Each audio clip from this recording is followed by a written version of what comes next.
Welcome to all of you. Thank you for staying after votes. Yep. And the subcommittee on the Western Hemisphere will come to order. The purpose of this hearing is to discuss the Bureau of International Narcotics and Law Enforcement for the purposes of the subcommittee's reauthorization of J family programming at the State Department. Now I'm going to recognize myself for an opening statement. And once again, thank you to the witnesses for coming and giving us your time and your expertise.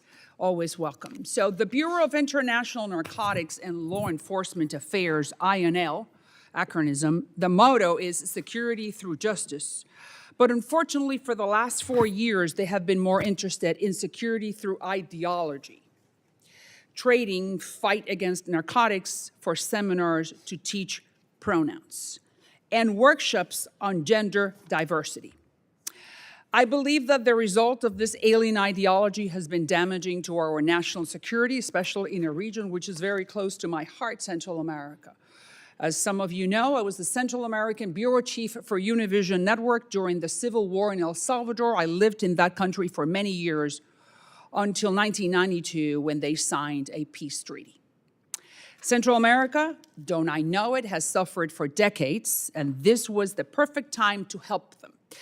Let's go to Guatemala. Almost 9 million migrants passed through their territory trying to come to the United States in the last 4 years. The Guatemalans needed INL's assistance to tackle that human trafficking and narcotics. But unfortunately, the Biden administration refused to work with the Attorney General of that country because apparently she was too conservative. They sanctioned her. Her name is Consuelo Porras. I don't know her, but I do know that she is the head of Ministerio Público, which is for us, the United States, the Attorney General. Unfortunately, the previous administration refused to work with her. I believe that if the Guatemalans put her there, the Biden's bureaucrats don't have any business in telling her that she was not fit for the job. And they attacked her over and over again. This is the perfect definition of putting politics and ideology before safety and respect for our neighbors' political views. If the Guatemalans are conservative, well, so be it. We got to respect it. Let's talk now about El Salvador, the country which has been tackling a terrible gang problems for 30 years. I was about to be killed in few instances. I lived it, I know it. And things were terrible in El Salvador until President Bukele arrived in the picture. El Salvador should have been a perfect partner for the INL Bureau, which, by the way, it says that its mandate is to bring down transnational criminal organizations like MS-13 and Tren de Aragua. But instead of training the Salvadorian police forces, INL, Law Enforcement Academy, taught gender and inclusion as one of their main goals for El Salvador. I'm sure that at that moment, the Salvadorians were going to be saying the gringos have gone crazy. I am no law enforcement expert, but I am fairly confident that getting MS-13 to learn how to pronounce correctly pronouns is not going to dissuade them from committing any crimes. I am a witness, I have spoken to him, that Bukele wants to work with the United States, but instead the Biden administration cut funds to the Salvadorian police by 50%. Why? And INL concentrated its budget for El Salvador to give it to NGOs that attack his security plan.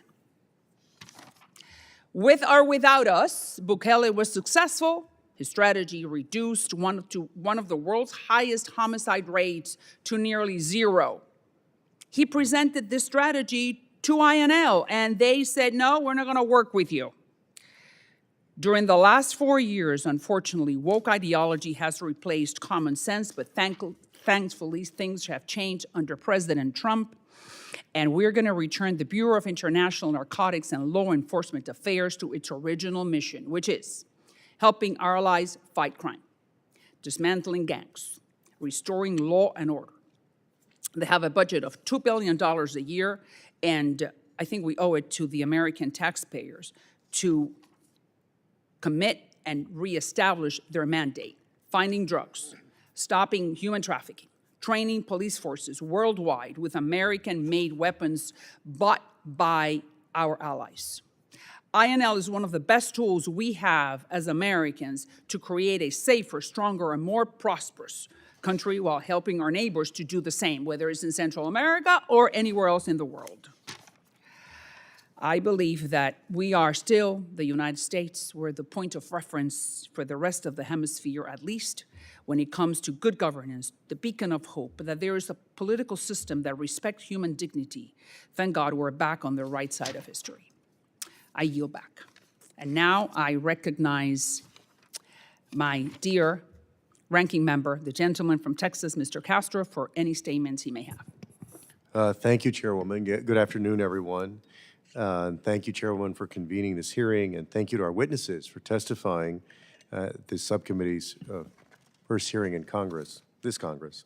The topic of this hearing is broadly to discuss the reauthorization of the State Department's Bureau of International Narcotics and Law Enforcement. This is certainly important, and I look forward to the discussion on this issue. But I first need to paint a picture of what's going on right now. In just the last few weeks, we've witnessed a deeply troubling pattern of executive overreach and undermining of congressional authority. The administration has attempted to dismantle congressionally established agencies, USAID, the Inter-American Foundation, and the U.S. African Development Foundation, all without a single hearing from this committee where the administration has defended its actions. The Trump administration is trying to shut down the U.S. Agency for Global Media, a move cheered by autocrats and dictators from Havana to Moscow to Beijing to Caracas.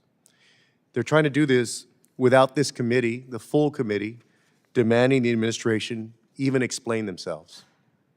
The committee has given up its role of oversight. It has abandoned any oversight of the Trump administration, which is astounding in the history of Congress. The committee has we as a nation, because of the Trump administration, have abandoned brave human rights defenders in Cuba, Venezuela, Nicaragua, and everywhere else in the world as we went back on our word and froze programs that support them. We left them to get rounded up and put in prison. That is what this administration has done. The committee has not called Secretary Rubio in or any other administration official to explain these actions. That's why I say they have abandoned any oversight responsibilities. Donald Trump has canceled temporary protected status and humanitarian parole for hundreds of thousands of Venezuelans, Nicaraguans, Haitians, and Cubans who have sought refuge in our country, as millions of people have over generations. These were people who had status to be here. This is after President Trump said that he would only go after criminals. Masked ICE agents are pulling people off the streets in Texas, in Florida, and in cities across our country and sending them to prisons in El Salvador without any due process at all. President Bukele has become a mercenary for prisoners to house prisoners from the United States and I imagine other parts of the world. Every day we learn of new horrors and innocent people brutalized by the administration. To do this, the Trump administration has used a wartime authority, the Alien Enemies Act, and claimed that we are being invaded by Venezuela. The idea that we're currently at war with Venezuela would be news to most Americans. In fact, it would be news to almost all Americans. If we're truly at war, I certainly think this committee should be holding a hearing on it. Unfortunately, what we're seeing from the Republican majority is a total surrender of their power as legislators. Why hasn't this committee demanded testimony from Secretary Rubio, Pete Morocco, and others on all of this? We need answers. We need accountability, and we need this committee to do its job. We meet at a time when the United States is facing serious, complex threats abroad, and the responses from this Congress and this administration have too often been silence, confusion, or political theater.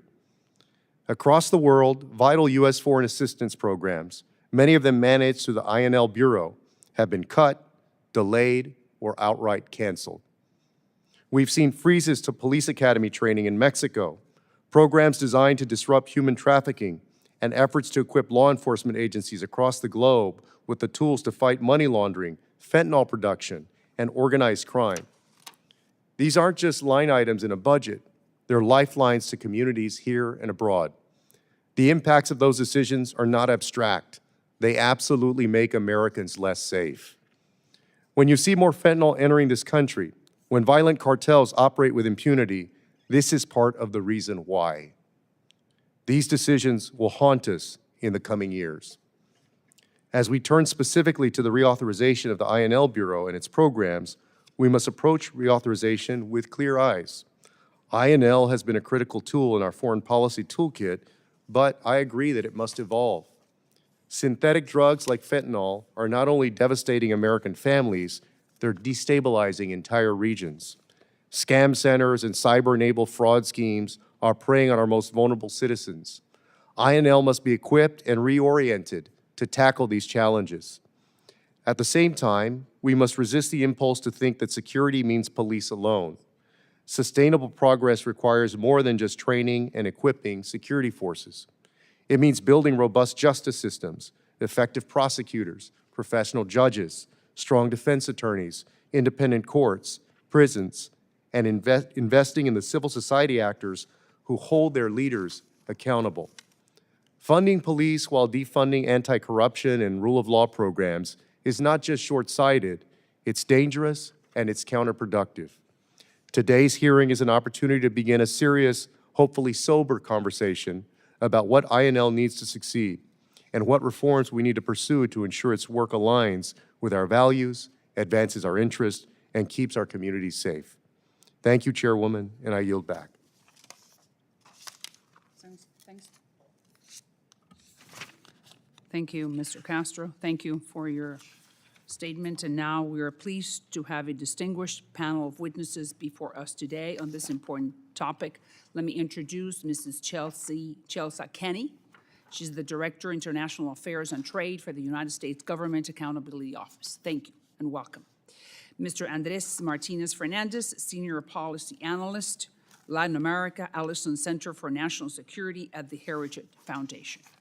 And Mr. Adam Isacson, Director for Defense Oversight, Washington Office on Latin America. And this committee recognizes the importance of the issues before us and is grateful to have you here to speak to us today. Your full statement will be made part of the record, and I will ask each of you to keep your spoken remarks to 5 minutes in order to allow time for members' questions. Now I recognize Ms. Kenney for her opening statement. Chairwoman Salazar, Ranking Member Castro, and members of the subcommittee, thank you for the opportunity to discuss our findings and recommendations related to the Bureau of International Narcotics and Law Enforcement Affairs. INL contributes to some of the U.S. government's top security priorities. These include combating the flow of illicit narcotics into the U.S., promoting rule of law around the world, and combating transnational crime. We have reviewed many of INL's programs in recent years and identified successes as well as opportunities for improvement in at least 15 reports, many at the request of this committee. Since 2020, we have made 16 recommendations to improve the effectiveness of INL programs. I will highlight 3 key areas of improvement related to performance management, program monitoring, and program evaluation. First, we have made 5 recommendations to improve how INL is managing the performance of its projects. Of these, INL has implemented 1 recommendation on combating firearms trafficking in Mexico, but 4 related to firearms trafficking in the Caribbean and on assistance to Mexico more broadly remain unaddressed. Performance management is meant to ensure that the U.S. government is spending taxpayer dollars effectively and achieving U.S. goals. For example, since 2008, the U.S. has provided over $3 billion in assistance to Mexico to address crime and violence and enhance the country's rule of law. However, in 2023, we reported that INL could not demonstrate that it was achieving its goals because of gaps in its approach to performance management. Specifically, we found that INL had established goals and objectives but had not identified which of its projects were key to achieving them. So, for example, under the goal of preventing trans-border crime, INL had established a joint objective with Mexico to disrupt and dismantle narcotics production. However, while INL implemented and collected data on individual projects, it had not linked which of these projects were helping to meet this goal.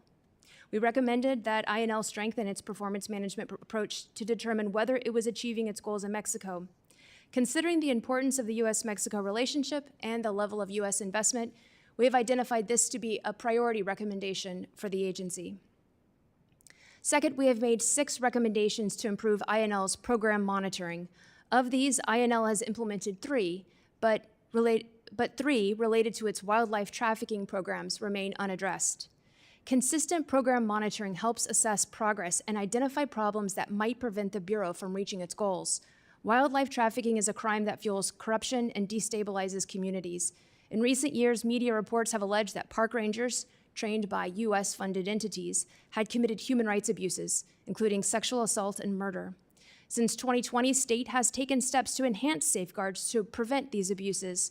However, we found that INL had not conducted consistent program monitoring to ensure that these U.S.-funded entities reported on the implementation or effectiveness of these safeguards. We also found an alleged incident of sexual abuse by a ranger that INL was unaware of. INL agreed with our recommendations, including that it clarify reporting requirements for human rights abuses. Third, we've made 2 recommendations to INL to conduct program evaluations, or studies that would determine how well a program is working. For example, in 2024, we reported that despite years of support for activities to strengthen the security situation in Haiti, including specific efforts to improve the capacity of Haiti's national police, INL had no formal plans to evaluate the effectiveness of its activities. We recommended that INL conduct such an evaluation, and the Bureau agreed. INL plays a critical role in achieving U.S. security priorities, such as combating transnational crime and supporting rule of law worldwide. INL's effectiveness depends on robust performance management, program monitoring, and program evaluation. While INL has made some progress, important gaps remain.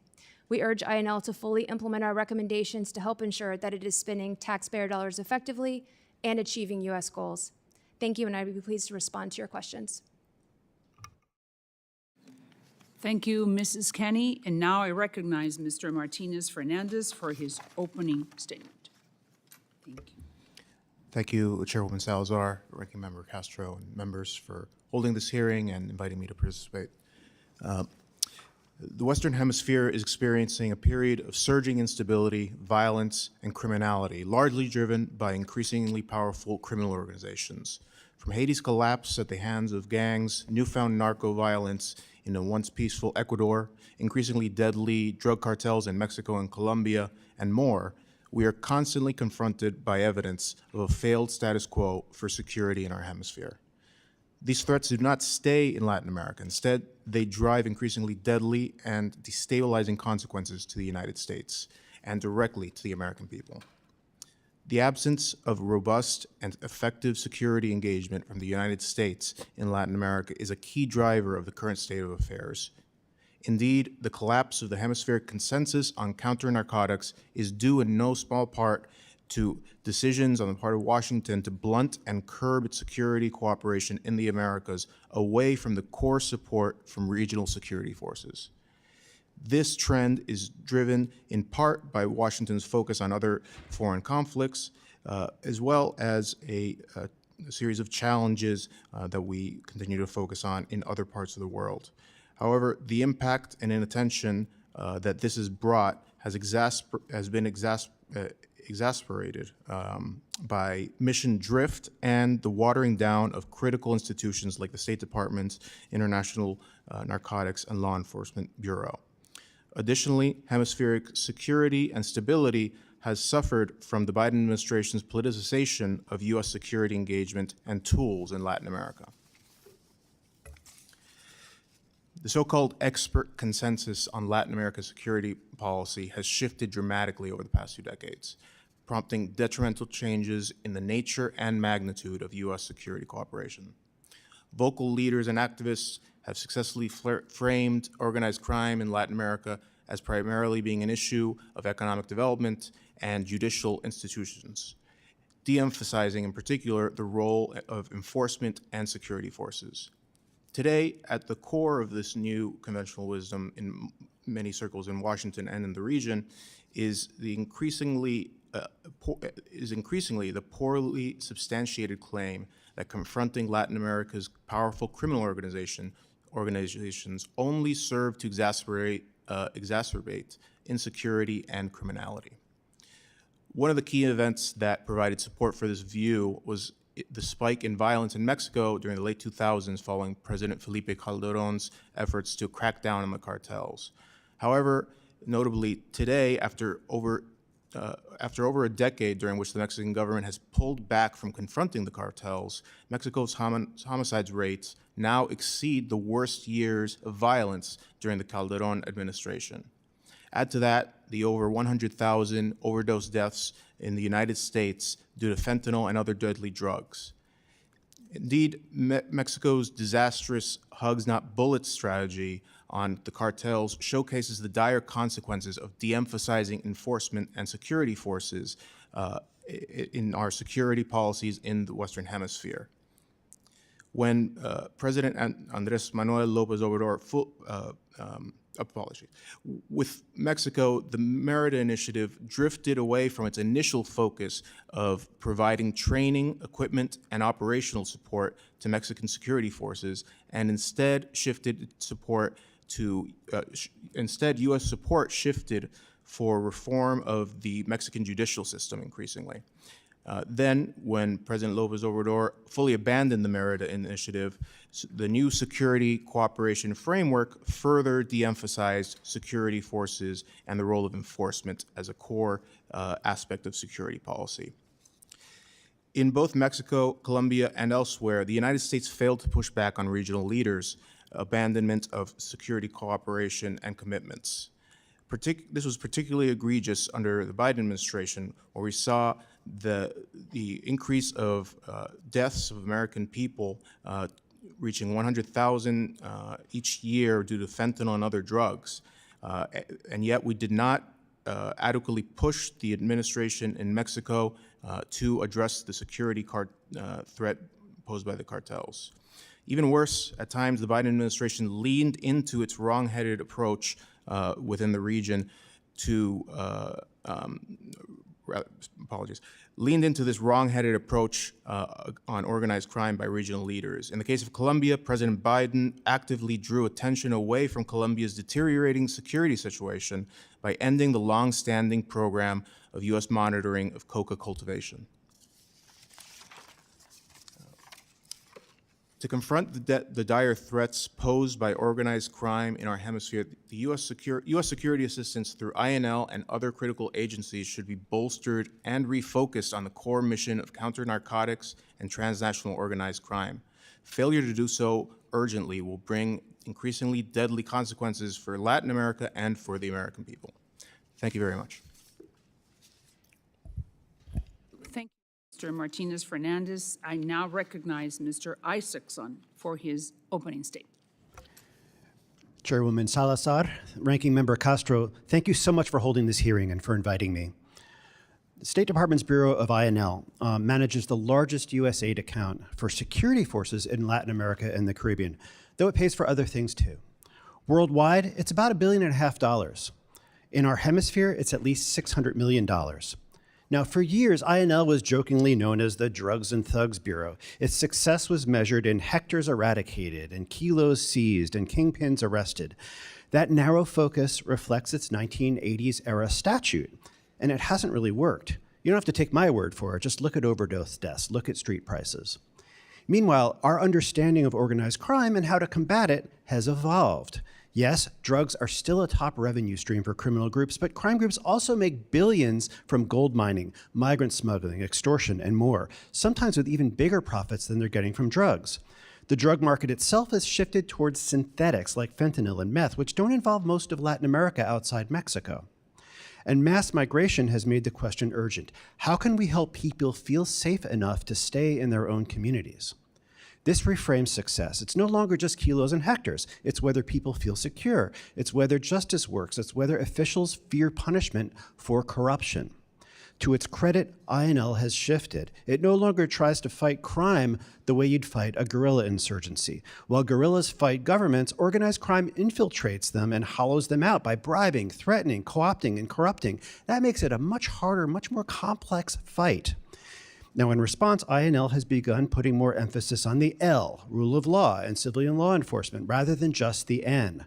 Funding has increasingly gone to prosecutors, judicial institutions, police academies, oversight bodies, and independent experts and investigators. A whole comprehensive security sector, a table with many legs, and not just the people wearing uniforms. There's a growing realization that real progress is going to take time, and it depends on breaking collusion between government and crime. That's why efforts like the Commission Against Impunity in Guatemala, the CICIG, mattered so much. Brave people made historic anti-corruption gains, and INL was there to support them. Ironically, de-narcotizing INL's mission may be the best way to reduce drug supplies in the long term. But that shift also means we need to rethink some obsolete frameworks like the annual drug certification process. As the 2020 Western Hemisphere Drug Policy Commission noted, it's a relic. It hasn't been used to seriously cut aid since the 1990s, and even then, a Republican majority Congress and a Democratic White House scrambled in the late 90s to restore it when security began deteriorating in Colombia. So yes, INL needs reform. WOLA supports a serious rethink to bring the Bureau and its statutes into the mid-21st century. What we don't support is a rushed 90-day review full of abrupt freezes and cuts with no input from partners around the world, many of whom have been risking their lives to fight corruption and crime and really depend on their relationship with us. The little we've seen of the proposed cuts so far is worrying. Aid to police and military agencies looks mostly untouched, but support to civil society, justice institutions, UN programs, that looks like it's cut by about half. That risks turning INL back into what it once was, a little drugs and thugs bureau. And we know where that leads. Brief dips in violence or drug supplies, followed by resurgence. It's just a constant game of whack-a-mole. Organized crime figures get taken down, but organized crime remains strong. Corrupt officials keep operating with impunity. People keep fleeing their homes, often coming here. I'm not asking to preserve the status quo. Frankly, I can't defend much of it because I can't see it. Public reporting on INL aid has become vague, inconsistent, and far less quantitative. It's hard to track where the money goes and what it achieves, and reporting requirements, if we do reauthorize INL, have to improve. That right now, oversight is difficult, and it makes the whole program hard to defend when an administration comes to power questioning its entire value. This committee can help. First, it can urge INL to keep expanding its focus on organized crime, corruption, and citizen security, not just counter-narcotics. Second, it can press for much better transparency. Third, it can insist that any reform effort be thoughtful, inclusive, and deliberate, not a 90-day rollback. There's lots of space for bipartisan agreement here, I think. I look forward to exploring that here and any other time that you'd like in the future. Thank you again for organizing this discussion. And thank you, Mr. Isacson. And now for your testimony, I now recognize myself for 5 minutes of questioning. And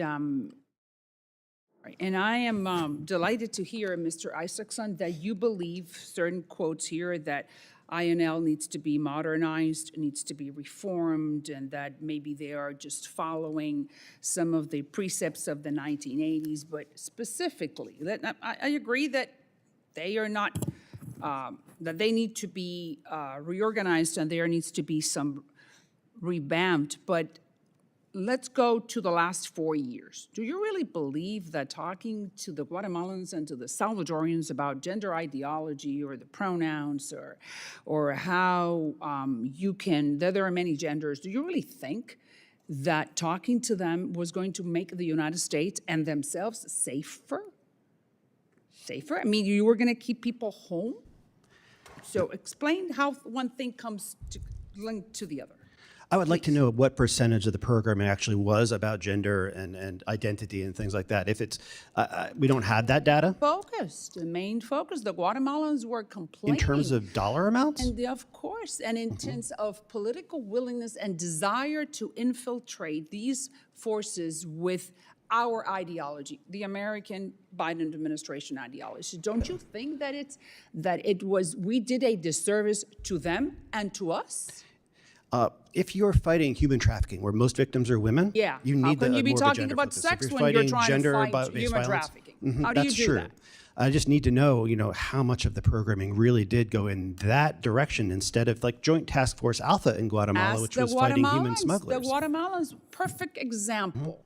They hated a lady by the name of Consuelo Porras. Do I know her? No, I don't. But I know that she's the AG of the country, so why don't we work with her? Oh, because she's too conservative. Who are we to say that to the Guatemalans? Why? I don't know if Consuelo Porras Oh, is no, hated. it's quote. Everything I'm saying is quoted. Consuelo Porras is detested. Oh, I think she is detested. It was Yeah. okay. Well, but who are we, the Americans, to come and say, oh, Consuelo is not the person that you need to work with? She's the AG. I've never heard that she was held at arm's length because she favored free markets or like She was too because she was conservative. conservative. It's because of Too significant conservative. corruption, according to what I saw. You know what I'm telling you. So please help me understand why the Biden administration wanted to concentrate its resources when it talks to reforming and securing the Salvadorian Guatemalan police, concentrated on something that had nothing to do with national security for the United States. My impression was that INL and the Justice Department worked very hard with, not with Consuelo, but with the rest of the public ministry in Guatemala on something called Joint Task Force Alpha, which was a big effort to get at the nodes of the network of migrant smuggling. And they've actually taken out a lot of migrant smugglers, working with the Attorney General's office in Guatemala in the last few years. And the Trump administration is expanding did that. you know this, would give money to the NGOs in Guatemala to help the migrants go have a smoother ride while they were going through Guatemala and getting to Mexico. I think that would have been illegal in Guatemala, where they actually arrest and deport more than 20,000, 30,000 migrants a year back into Honduras. 9 million went through it. All right, Yeah, a so lot do let's get go. through. Let's go to El Salvador. Bukele, what do you think? What ranking do you give to Bukele from 1 to 10? I would give him a 4, perhaps. I think he's a brilliant communicator, but I do worry about checks What and about the balances. communicator? What has he done with the country?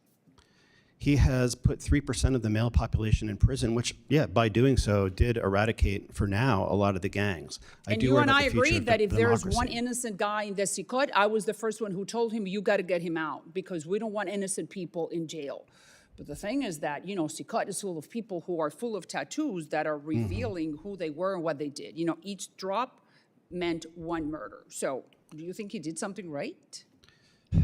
If these people were facing judges, and if their families knew what was going on with them, it would be right. But right now, almost everybody there is pretrial, and there's not even dates for most of their trials. So yeah, they need a fair shake. I mean, it was right to I agree with clean you out the that streets. everyone needs due process. Yes, sir. And that's just not happening right now. All right, but what about us working with him? And maybe if INL would have done its job, then Bukele would have been able to really help. We would help him to do a better job, don't you think? Talking about diversity and inclusion and pronouns. I think one of INL's biggest obstacles actually there is, and I actually support it, is language that both Republicans and Democrats put in the foreign aid bill saying that half of aid, I believe it's half, to El Salvador is cut until they can certify that the human rights situation is good and is improving. And right now, more than 300 people dying in the jails in the last 3 years and widespread allegations of torture. It's been hard to certify that. What happens to the human rights of the people who were outside being killed by those gang members, which is why he got 90% of transparent and internationally observed elections. We agree with that, Oh, yeah, right? if I was a The shopkeeper being Salvadorians love the extorted. guy, so why do we have to hate him? Who are we to say to this guy, don't do it that way? I think we're just worried about what it's going to look like in 5 years. But yeah, right now, if I'm a shopkeeper who had to pay... Don't you think that they should be concerned about what they're going to be looking like 5 years from now? That's their concern, not ours. We're here to help them have a better police force. All right? Do you agree with that, right? We're certainly here to help them have a better police force, but we don't want to be funding abuses in the short term. I think that I'm exceeding my time. I yield back. Now I'm going to recognize the ranking member for 5 minutes. Thank you. Thank you.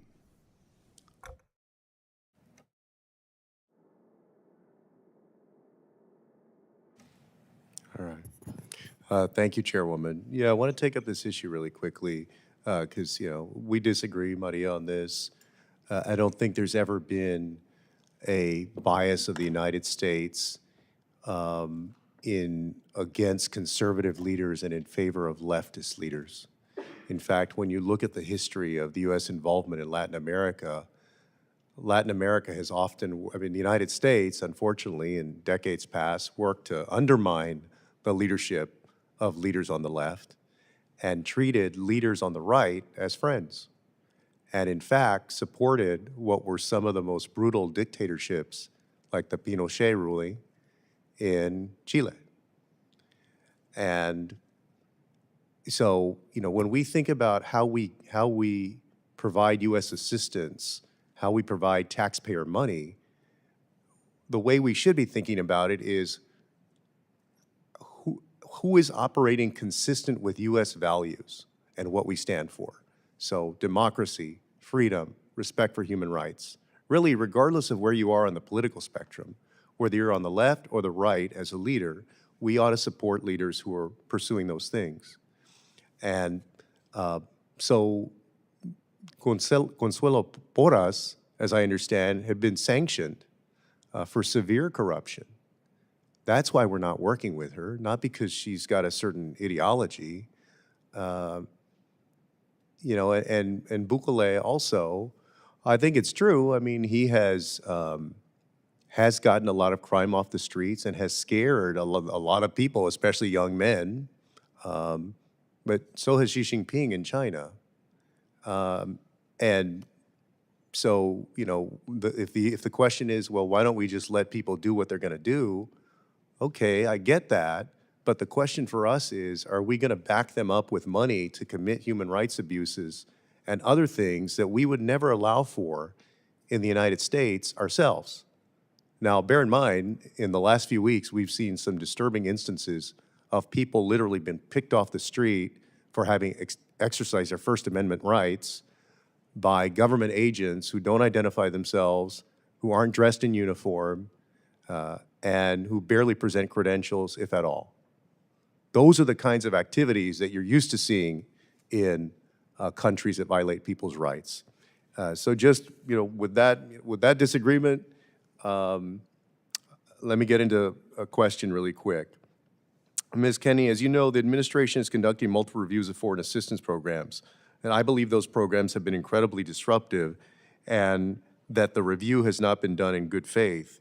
In 2019, the first Trump administration did something similar on a smaller scale. They unilaterally froze $400 million in foreign assistance funding in Central America for over 14 months. At the time, I, along with other colleagues, requested the GAO assess the impacts of that freeze. The GAO determined that many programs, including State Department INL bureau programs, had been adversely affected. And based on your experience with the 2019 freeze, do you expect adverse effects from the ongoing freeze on many INL programs? Thank you for that question. Yes, when we reviewed the freeze in 2019, we found that there were a number of adverse effects. To the State Department, we found that about 65 or 39% of INL programs actually suffered adverse effects, where they had to reduce the geographical region in which they were implementing programs. They had to reduce the number of beneficiaries who could participate in trainings. They had to reduce the quality of programs. And programs that relied on implementing partners suffered even more consequences because they had to lay people off and they were unable to pick up those programs when the funding resumed. However, that funding was really just a freeze of one-year funding, and in a lot of ways, those programs were able to continue because of funding that was still available in the pipeline from prior year's funding. We haven't had an opportunity to review the funding freeze that is occurring right now, but my understanding is that those programs aren't able to access prior year funding either, and so my understanding is that they're not continuing at all. We haven't had. I'm sorry. Sure, no, and thank you for that. And let me ask a follow-up really quick. Will the GAO be willing to conduct a review of the ongoing freeze and cancellation of hundreds of millions of dollars in foreign assistance programs? Yes, we'd be happy to do that work. Thank you so much. With that, I yield back, Chairwoman. Thank you, Ranking Member Castro, and now give the opportunity to Representative Lawler from the state of New York. Thank you, Chairwoman. It's common practice for transnational criminal organizations in South and Central America to source precursor chemicals from China and synthesize illicit substances like fentanyl. These criminal organizations then traffic them into the United States, where they have infiltrated far too many communities and led to unimaginable tragedies for a lot of families across our nation. 70,000 Americans are dying on an annual basis from fentanyl overdose. Mr. Martinez-Fernandez, how do you assess INL's role in stopping the influx of deadly fentanyl into the United States?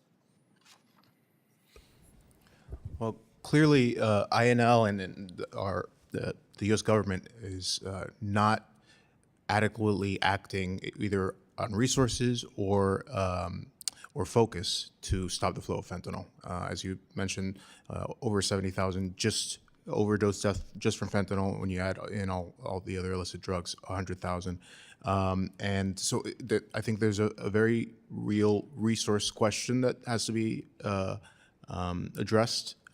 There's also a partnership and cooperation side to that, where our relationship with Mexico, particularly over the past 4 years under the Biden administration, cooperation, security cooperation, was almost non-existent. They even offers to support port security to identify fentanyl precursors coming in were rejected by the Mexican government.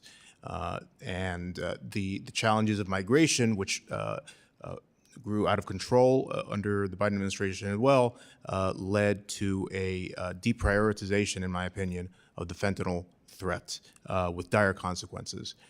Now, President Trump has obviously rallied significant resources, particularly from the Department of Defense to the border. I think that's an important aspect of the confronting this threat. But we also need to press the Mexican government to take action. And there's also, certainly the administration is making progress on that front and bringing to bear some economic tools. I think INL is going to play an important role because at some point we need to restore the security relationship with Mexico to a functional arrangement with actually targeting the cartels rather than just having symbolic actions by the Mexican government be the sum total of the relationship, which is essentially what we've seen for the past 4 years. So what can INL do to address China's role related to the precursor chemicals that are exported into Mexico and other parts of the Western Hemisphere? So I think certainly with the Chinese presence in Mexico is also significant. So that there's action to go after some of the brokers as well as some of the trade infrastructure, which is utilized by the Chinese in Mexico to facilitate the flow of illicit precursors. I think that more action also needs to be done in Asia on this front. We've seen movement of illicit fentanyl supply chains even out of China. Unfortunately, we don't have a cooperative relationship on this issue with the government in China. So there are significant limitations on INL's ability to act there. But I think ensuring that in Mexico in particular, we're confronting the presence of Chinese criminal organizations, as well as further south. We've already seen in countries like Guatemala the movement of these illicit supply chains of fentanyl to new countries, and we need to make sure that we're reinforcing border security, port security, and those security relationships to make sure that it doesn't just migrate to another country. In what way is the INL working with other entities within the U.S. government, like the DEA, on this particular issue, and how can they improve upon that to really crack down on this? Obviously, we have a demand issue in this country that is part of the problem of the deadly flow of fentanyl. Yeah. So I think there is some important cooperation with other agencies, particularly the Department of Homeland Security, on the issue of border security within the region and ensuring that regional partners can have those capacities to ensure that those flows don't move through their country without their ability to intercept them. And on the U.S. side and the demand side, that you referred to, I think as I understand it, there's some conversations happening here in Congress about potential changes as far as consequences, judicial consequences in the United States, that are going to align, I think, the reality of the threats and the deadliness of this this drug with the consequences that people face.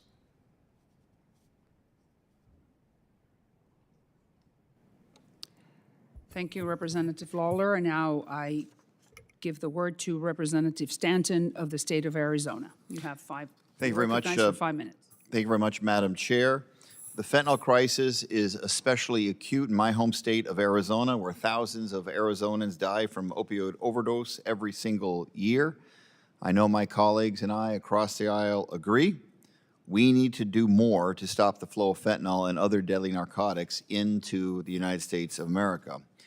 That's why I'm at a loss to understand why the Trump administration has moved to cut funding for the State Department's Bureau of International Narcotics and Law Enforcement Affairs work in Mexico. Drastic cuts. INL works across law enforcement agencies, intergovernmental agencies, and with the courts in our partner countries to disrupt the illicit drug trafficking and bring criminals to justice.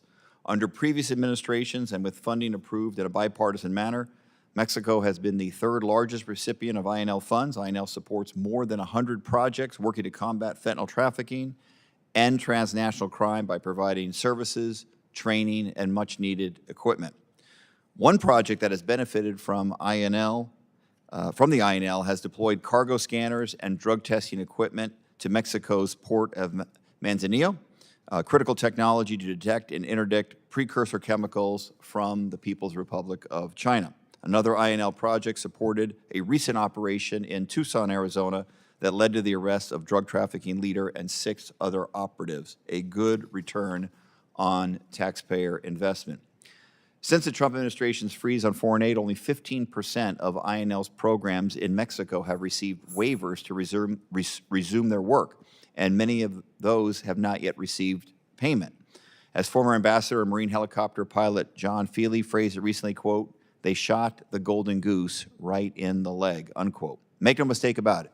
The Trump administration is hamstringing our response to fentanyl in the region, and while using this crisis as a justification to raise taxes on working families through the misguided across-the-board tariffs on Mexico. Mr. Isacson, how does this massive cut to INL program hamper our ability to stem the flow of fentanyl into the United States?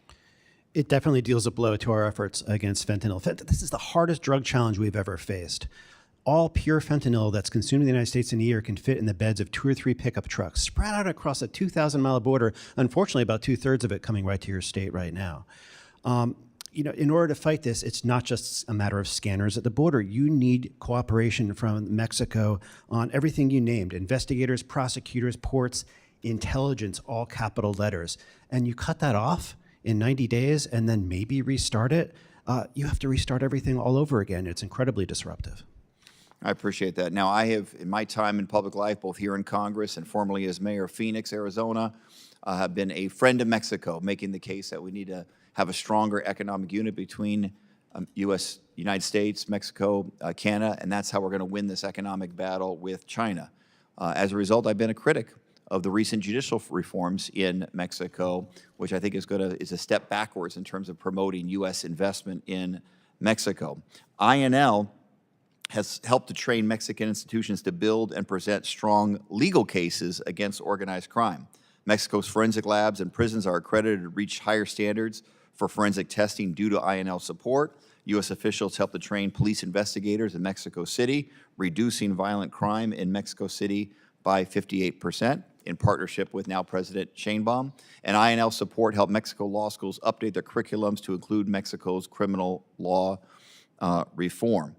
These offices that train police and prosecutors and relied on INL funds are now cut drastically by the dismantling of foreign assistance. So another question from Mr. Isacson. You hosted a podcast last October about Mexico's constitutional reforms, where you opened by saying, quote, "Promise to be serious setbacks in the struggle to hold powerful people and institutions accountable for corruption. How do Mexico's constitutional changes, including reorganization of National Guard and judicial reforms, concern you? Maybe you could go on a little bit. For those who haven't listened to your podcast, go on a little bit more about the threat of the constitutional reforms. Sure, and I hope you call in my colleague who runs our Mexico program, Stephanie Brewer, who really knows this stuff. But they just changed their judiciary so that judges are now popularly elected. Like, people are going to come and vote for a long list of judges. A justice system, especially when they're working on these very complicated, very dangerous cases against these networks of corruption and powerful people who are willing to kill them, need to be free of political pressures and need to be autonomous. And this just dealt a strong blow to that. As well, substituting police and detectives and people who are in the community with National Guard troops who rotate in and out, that also makes it harder to actually, you can find crimes when they're happening, but you can't really get to the root of who is behind them. Thank you very much. Madam Chair, I yield back. Thank you. I now recognize Representative Shreve of the state of Arizona. Representative Shreve, Madam Chairwoman, is from the state of Indiana and is happy to be here. Or state of Indiana, I'm sorry. Not even a downgrade, no. And Indiana is one of. Madam Chair, we agree.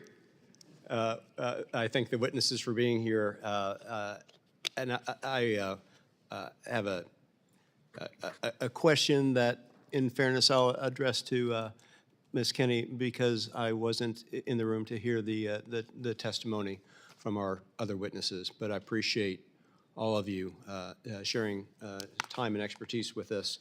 Of course, INL defines its core mission as keeping America safe by countering crime, illegal drugs, and instability abroad. We recognize that America is vulnerable to external threats, certainly including narcotics. We recognize that on both sides of the aisle. In my view, the Trump administration is demonstrably making headway in securing our border and curbing some of the trafficking that was making its way up I-65 and across I-70 in Indiana, particularly on the fentanyl trafficking. We are seeing headway palpably within the district that I represent.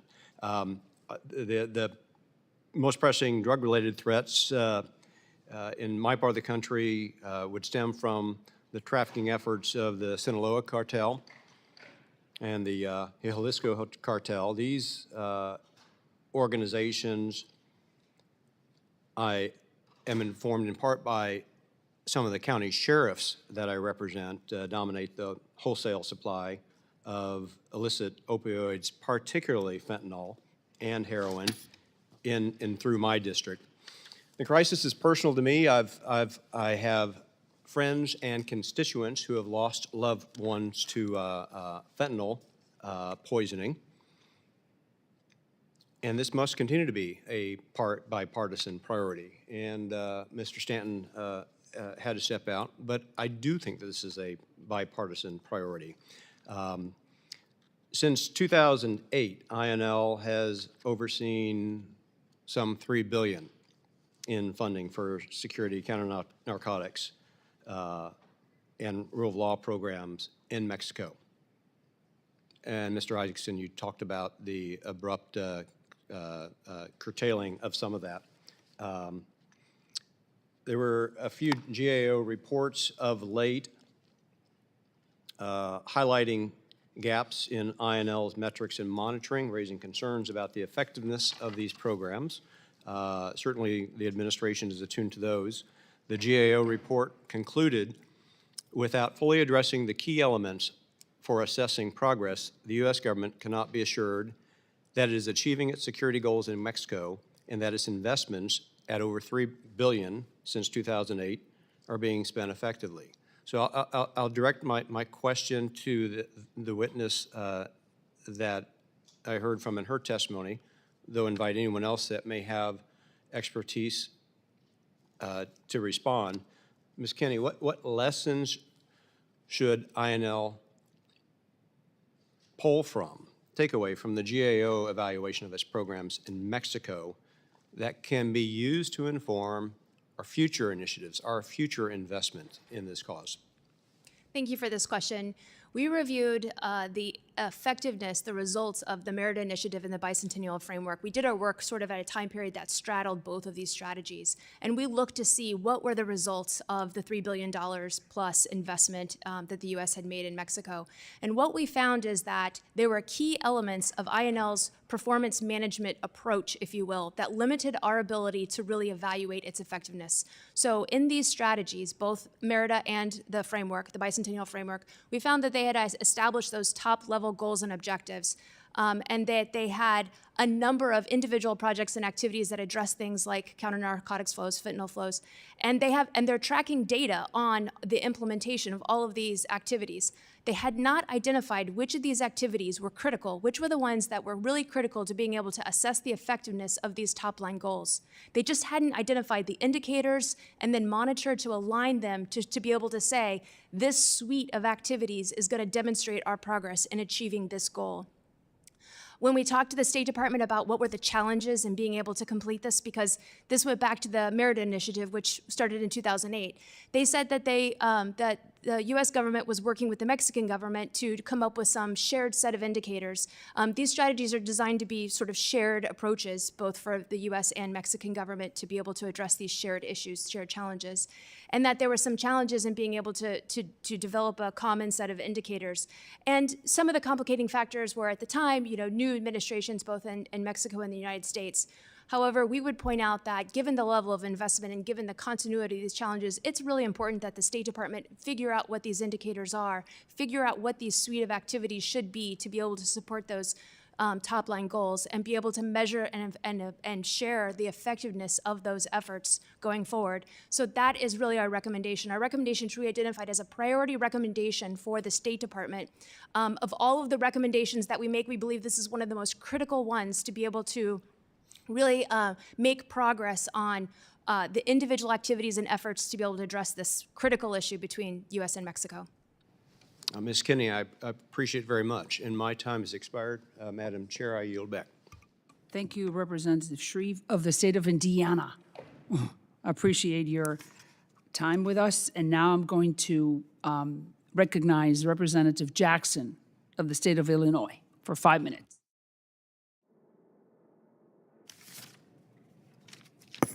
Thank you, Representative Salazar. Thank you, Ranking Member. Colombia is the regional leader in coordinating the multinational operation Campaign Orion, a naval campaign focused on dismantling the transnational network of drug trafficking and related crimes. During the 13th edition of the Orion Naval Campaign last year, operations in which 125 institutions in 62 countries from Africa, the Americas, Asia, Europe, and for the first time, Oceania participated. Participating forces seized more than 400 tons of drugs. Thanks to the exchange of intelligence and the culmination of capabilities to counter the illicit trafficking of drugs and other illegal activities linked to narco trafficking. I must say that was a very diverse network. It had a high level of intelligence being interchanged, and they had shared interests. They had equity amongst all participants. DEI does work. So I don't know where we get off on this tangent that makes no sense to me on diversity is bad. Diversity and equity is in quite a few constitutions around the world. We're going through a temporary period of some insanity to act as if e pluribus unum. Out of many, we are one in the Americas. I'd like to let it be for the record that 2/3 of our hemisphere and population is not in the United States, and we are one contiguous land mass. The operations reached record figures in narcotics seized, reducing the supply worldwide and dealing significant blows to the finances of multi-crime organizations, preventing them from receiving more than $18.7 billion, according to the Colombian military forces. Authorities seized a total of 402 tons of solid chemical precursors and 1.6 million liters of liquid chemical precursors and destroyed 302 illegal infrastructures used for the extraction and processing of drugs. The Colombian Navy reported the 112 boats seized and 211 vehicles and on and on.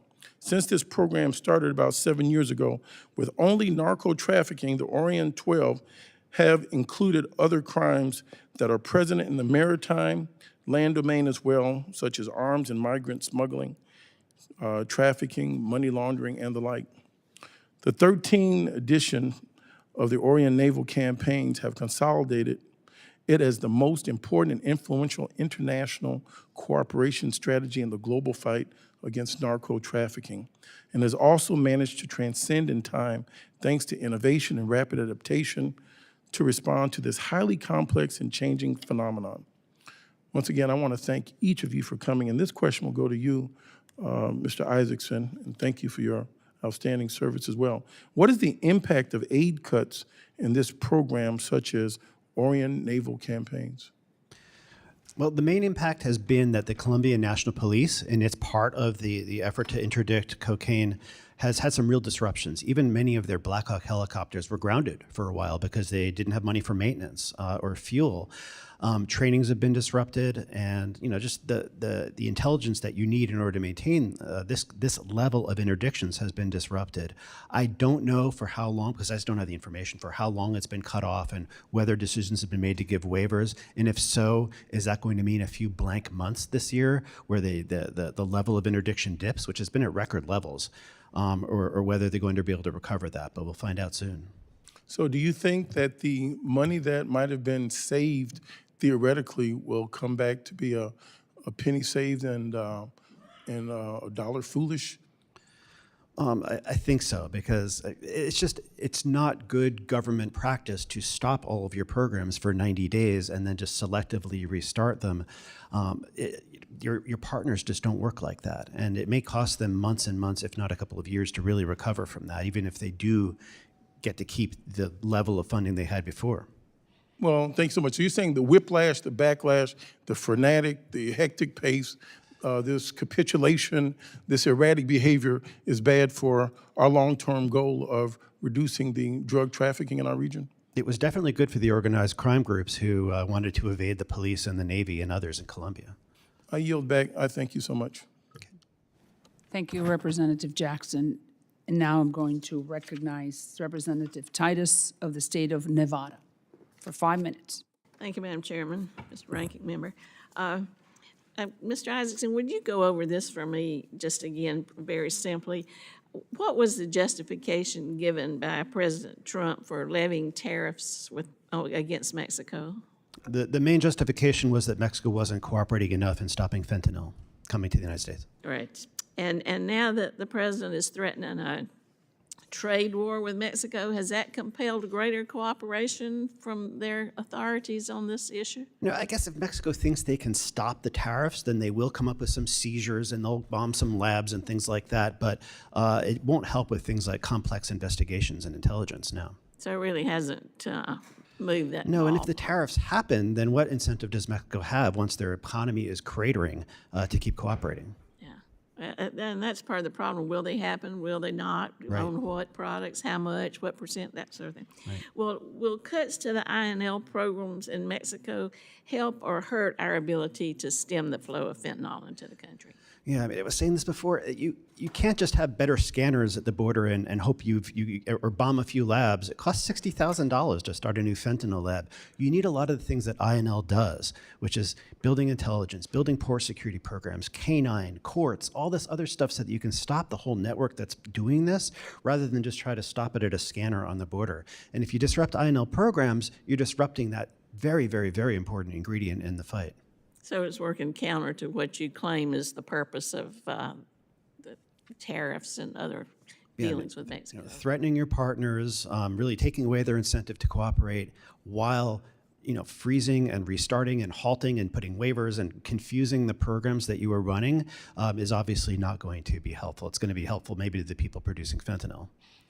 So in the meantime, in addition to the tariffs, can you talk about the effect of the Trump administration's prioritizing arbitrary mass deportations over things like root causes of terrorism, transnational crime, drug trafficking, human trafficking, weapons trafficking, et cetera.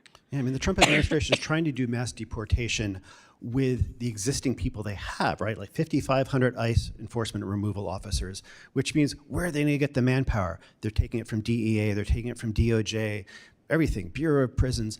ICE, HSI, Homeland Security Investigations, these are the agencies that are supposed to be working on these drug cases, as well as cases, everything from child pornography to human trafficking. They're all being devoted to rounding up migrants now, often even migrants without criminal records. And it's a really, really disastrous diversion of our law enforcement resources. So could you sum that up by saying that it's made us less safe, not more safe?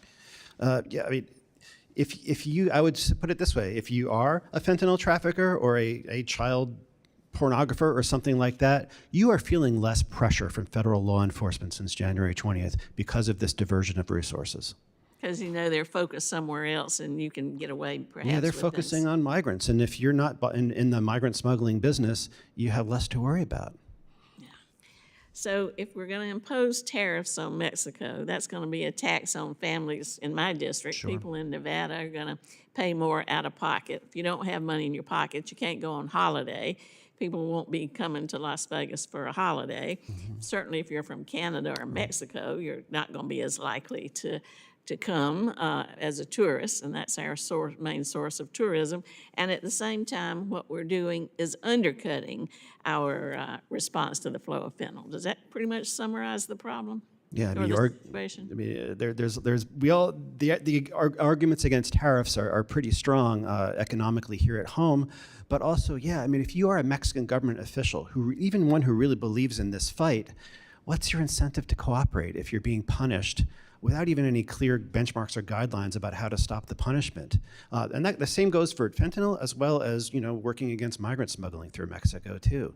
You're just, what's going to push you to work harder to do the Americans a favor and work harder together on this if you already have a 25% tariff on all of your goods? All right. Well, thank you. I yield back. Thank you, Representative Titus. And now we are going to start a second round of questioning, not too long, and I'm going to recognize myself for 5 minutes. We all agree that we want to revamp and make INL a better agency. We all agree with that. And I wanted to tell my respected ranking member that what the Trump administration is doing is trying to cut waste and on important programs like INL. And because INL funded hip hop classes in Guatemala. I go back to things that they should not be doing. We all agree that we have to cooperate with Mexico and that we have to help the Guatemalan police force and El Salvador. And by the way, one of the things I also wanted to, and I want to talk to three of you, is I'm not going to just hone in on Mr. Isacson. We decertified El Salvador, INL decertified El Salvador as a partner, which led to the cuts in funds. These are the things that I don't understand. Why? Because you think that Bukele may not be ideologically aligned with the State Department. Why are you going to do that? And the same thing with Guatemala. I'm just stating what I think it's common sense. Right now, in Latin America, projects that prove to be effective are back online. For instance, targeting systems in Mexico and Peru that provide intelligence on foreign passengers and cargo. Dogs in Costa Rica. All right, so my question to Mrs. Kenney. Since you are an impartial force in this hearing, tell me in very simple terms, for those people who are at home that do not want to spend taxpayers' money in things that are futile, like hip-hop classes in Guatemala, in which way that $2 billion that we give INL every year, where do you think should be spent? Give it to me in 30 seconds, like a good television soundbite. So people back at home will say, okay, INL should be back on track. Tell me. So based on our review of the INL programs, Yes. what we have found is that there are some consistent patterns in terms of implementation. GAO would not identify the policy choices that INL should make, but we are happy to talk to you about the effectiveness of the implementation. And what we have found consistently is that there are opportunities to improve performance management, ensuring that the activities that you are funding are meeting your strategic goals. We saw it in Mexico, we saw it in firearms trafficking, we saw it in efforts in the Caribbean, making sure that the specific activities that you're funding are linking up and actually helping you achieve your goal. We And saw why do you think that happens? So what you're telling me basically is that I am going to do this, but I'm not sure if it's being effective or not, but I'm going to put the money behind it anyway. Is that what you're telling me? So why do you think that happened, and how can that be changed? Why did it happen?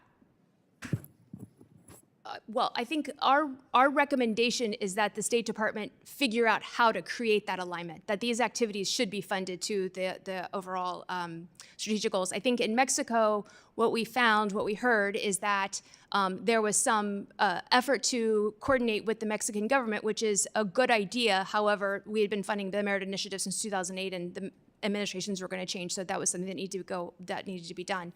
I think when we looked at firearms trafficking and we found similar programs or similar issues, we found that everyone would tell us that firearms trafficking in the Caribbean, in the Central America, in Mexico, that these were important U.S. goals. But when we asked about where the metrics were, how they were measuring effectiveness, it didn't show up. They didn't have firearms trafficking as one of their performance measures, so they weren't able to track it and demonstrate progress. It didn't show up in their strategies. So it's just important that whatever it is you decide your strategy, whatever your goal is, you need to be sure that your activities are aligned with it and that you're able to track and align those up to be sure that you're achieving the goals that you want to achieve. So I'm sure the State Department is listening to you. Now, let me ask you, let's go to Mexico, and maybe we can talk to Mr. Fernandez or Mr. Isacson. Mexico is a very important ally. It's our next door neighbor. We've got to work with them because no one is going to move, right? So we're going to stay where we are, and so are they. I remember that under AMLO, Mexico, President Trump had a very good relationship with President AMLO, who had a completely different ideology than President Trump, and that AMLO sent 37,000 troops to the southern borders with Guatemala. That worked very well. All of a sudden, they cooperated. So why did that stop? And what incentives we're giving now Shane Baum, who comes from that same Morena party? I hear that relationships are good between both governments. So what can they really do? And in which way we could help them do it? And do they have the political willingness to receive money from the United States? And we know that, it's like we are neighbors, but we are not necessarily love each other, but we got to live with each other. Correct? Am I right in my assessment? We start with you, Mr. Fernandez. What can we do? Yeah, I think it's important to your question about whether they will receive that assistance. I think that goes to the core of the issue. Will they receive the assistance? They have rejected a significant amount of What have they assistance in the past. rejected? I think because there are issues with corruption, there's issues with nationalism as well, and I mean we tried, I think, very clearly under the Biden administration to not pressure and do a Be positive respectful. engagement, as was alluded to by my colleague here, but obviously it didn't result in anything substantive as far as countering the fentanyl threat. It only expanded more greatly. And our Explain it to me simply. What happened during those 4 years once, why so much fentanyl was able to come through? What did the Mexican government should have done that didn't do? And what can they do now under Shane Baum? I think Simple.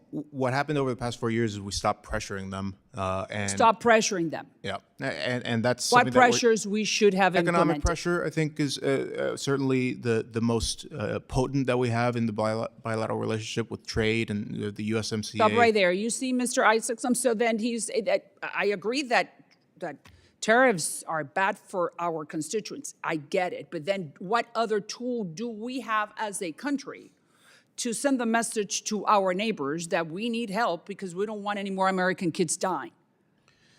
Prosecutorial cooperation, intelligence cooperation. From 2023 to 2024, there was a 22% decrease in fentanyl seizures at the border. So far this year, it's down another 23%. Less seems to be being produced in Mexico, I think because of better cooperation. This may be premature, but and no one's declaring victory, but there has actually been progress in the last 2 years. But that's very little progress. We had 100,000 kids dying every year. And deaths, thank goodness, are down about 30%. The concussion and the chemicals are put together in Mexico. Yeah, I agree. Right, and we just passed legislation that the Congress voted for where we are giving money so we can destroy those precursors before they get composed into the little pill and our kids die. So I'm saying, what I'm trying to look is political. Do we have political willingness? Shane Baum, does she have political willingness to really work with us? We want to work with her. I think Scheinbaum does. I'd be worried about people at the state level in Mexico. I'd be worried about corrupt military and police people. So they have her own. She has her own swamp. Yeah, she does have a swamp that she has to clean up, as does their judicial system. And Thank you. INL can help. All right. Thank you. Yield back. Now I recognize Ranking Member Castro from the wonderful state of Texas for 5 minutes.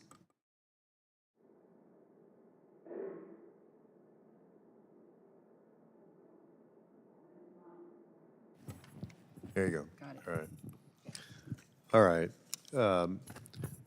With respect to effective and serious and thoughtful cutting of waste, fraud, and abuse in government, I don't think it's going to be carried out by this DOJ committee that is being led by folks who have absolutely no expertise in this area, by 22-year-olds and 20-year-olds with the nickname of Big Balls. They're not going to accomplish what we're trying to accomplish here. They have no background in any of this, hardly any life experience, quite honestly. And more than that, they're keeping all of their work secretive. In fact, Elon Musk, as I recall, threatened the press that he would file suit or said that it was illegal if they just identified who these people were that are making these massive decisions about how our government operates. And that's not fair to the American people. It's not fair to American taxpayers to have a secret group in charge of what's going on in government that won't show its face at the United States Capitol. And even more than that, a majority party in Congress that isn't even asking them to show up, isn't even demanding that they show up and account for the work that they're doing. That's where we are right now. I hope that everybody in the full committee of this dais, when we have our full committee meetings, will join me and others in asking Elon Musk and those responsible for cuts to INL, cuts at the State Department, USAID, to come here and present to us their work. I mean, we can't even get a clear answer of what percent of INL, for example, is being cut. And that applies to other agencies and bureaus as well. So why doesn't this full committee ask Elon Musk to come and sit in these chairs, as our three witnesses have today, and explain the cuts that have been made and why they've been made? The one person that we had come, as I recall, Pete Morocco, whose job title is now changed, he came and I don't know who insisted, I don't know if the committee insisted or he and his people insisted that it not be a public hearing, that it be a closed door, private briefing, and instead of having 5 minutes to ask questions, we had like 2 or 3 minutes to ask questions. It's just bizarre. This is the United States government, and we're running our country right now. The country's being run like these countries that we've been critiquing for decades and decades, by people who are doing secretive things, not transparent.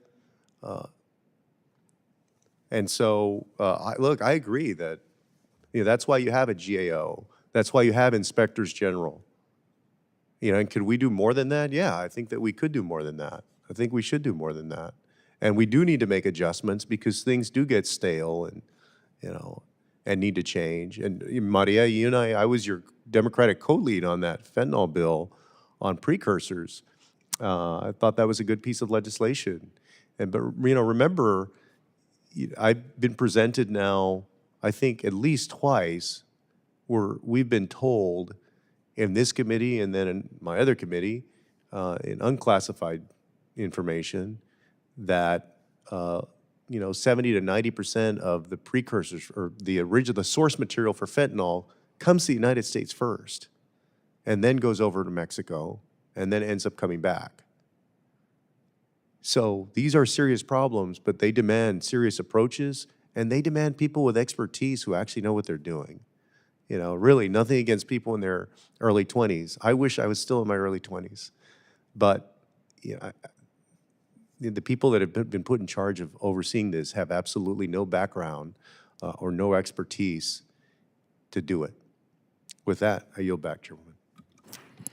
Thank you, Ranking Member, and I thank the witnesses for their valuable testimony and the members for their questions. The members of the subcommittee may have some additional questions for the witnesses, and we will ask you to respond to these in writing pursuant to committee rules. All members may have 5 days to submit statements, questions, and other materials for the record, subject to the length limitations. Without objections, this committee stands adjourned, and once again, thank you for your participation.